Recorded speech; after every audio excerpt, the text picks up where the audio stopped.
So much this evening. Now, folks, amid conflicting reports about increased oil output, continued Libyan unrest, and gas prices soaring, should the Obama administration be considering military options to help protect our oil interests in the Middle East?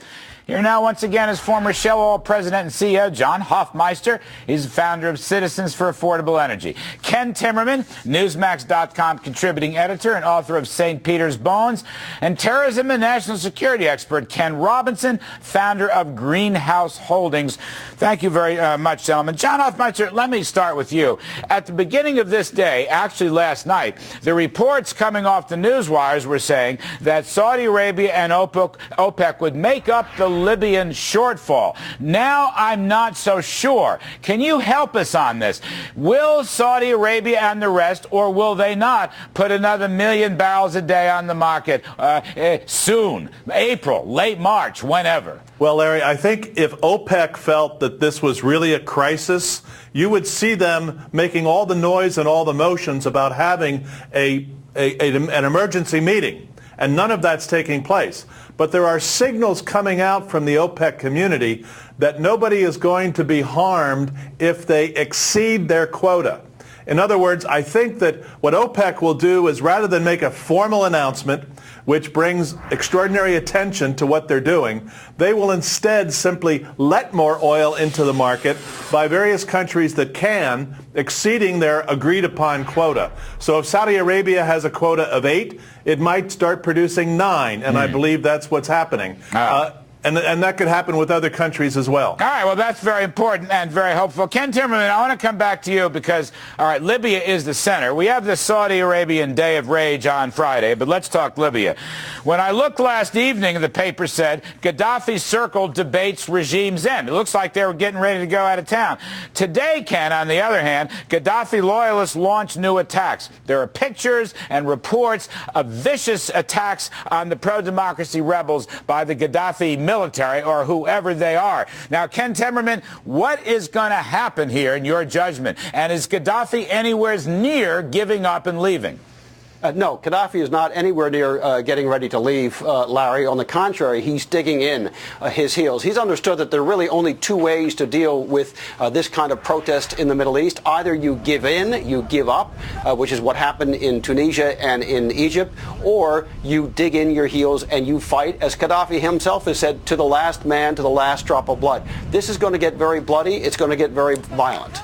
All right, let me go to, let's see, Mr. Robinson, you're out there someplace. Let me go to you. I want to ask you, Brett Stevens' article in the Wall Street Journal today, very hard-hitting. He said, if Gaddafi succeeds in hanging on and continuing to rule Libya, that signal of weakness would be devastating and catastrophic to United States interests, to European interests, and to the interests of peace everywhere, that we must not let Gaddafi do this. What's your take here? What, if anything, should we do or can we do? Well, he's right, for sure. If he stays, there's a real problem. You know, they are 2% of the oil producing, but it's a really sweet 2%, light sweet crude, and it will have an impact. But more importantly, the fact that the regime does not go with the popular uprising the way it is going to cause more instability, because it's going to lead to a civil war. And if there's a civil war, then for sure we're going to see these speculations on oil prices go up. I would reckon so. And Ken Timmerman, let me just come back to you on this key point. If the Western powers and NATO and the United States allow Gaddafi and his forces to do what they're doing and slaughter the rebels and stay on, what message does that send to Syria? What message does that send to the dictators in Iran? What message does that send to the anti-democracy forces all around the world about the United States? Well, asked and answered. Obviously, this sends a message of weakness. It's a disaster. It's something we cannot allow to happen. Look, the White House has gone way over the line on this, Larry. They've said they want Gaddafi gone. Once the United States government at the highest level makes a statement like that, we had better carry through on this. If you say you're going to kill the king, you'd better do it. Right now, they're saying, well, we really want to do this. They're speaking very loudly and carrying a limp spaghetti. We look weak. The Iranians Iranians understand this. They have their agents inside Libya. There's even talk of Iranians having bases on the ground in there. If we want Gaddafi to go, we had better be arming the rebels and doing it soon. John Hofmeister, you're a man of the world. You've been operating in these global oil markets. This Libya thing is bigger than oil. Oil is just part of it. What happens if Gaddafi manages to stay? In other words, there are people saying the United States should enforce with NATO a no-fly zone, a no-tank zone. Some people say we should be arming the rebels. Are these things feasible in your judgment, or is this going to just freeze oil supplies, speculators, and investors everywhere? Well, I'd offer two responses. If Gaddafi stays, then we're going to see this ongoing issue of Middle East turmoil affecting oil prices for months, perhaps longer, the rest of this year into next year. You have to ask the question, what can be done covertly? What could be done that is not putting the public, the British or the French or the Germans or the Americans clearly on the line, but what can be done covertly? There's a lot of things that could be done that I think will help to undermine Gaddafi if there is a will to do something like that. John Robinson, Ken Robinson, are these things being done? Are you confident, for example, in the next couple of weeks we're going to see Gaddafi gone? I'm surprised that he hasn't been killed yet himself by his own security forces, because there really is an end game there when you look at how much of the country has gone already. And the administration has signaled that all policy options are on the table, and one of the big policy options is covert action. And what I think the military is cautioning is it's not could we, it's should we.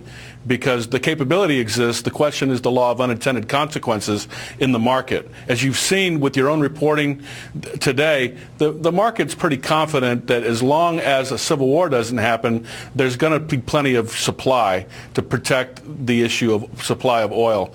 The real issue is what happens in Saudi Arabia if they actually have an insurrections there. The Saudi government is the bigger issue of insecurity, and the worry is if they do something in Libya, does that ripple to Saudi Arabia? Well, I just wonder. That's a good point. Ken Timmerman, let me just finish with you quickly, if you could. The day of rage on Friday in Saudi Arabia. What are you thinking? What are you hearing? What's going to happen? Is it going to be much ado about very little or nothing, or is it going to be a big deal that would really threaten oil markets?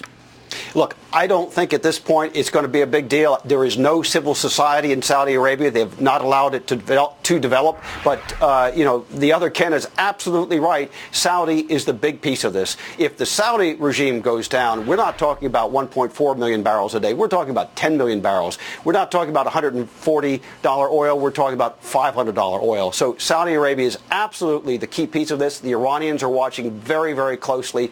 They would love to see it all topple down. All right. Thank you very much, gentlemen. John Hofmeister, Ken Timmerman, and Ken Robinson.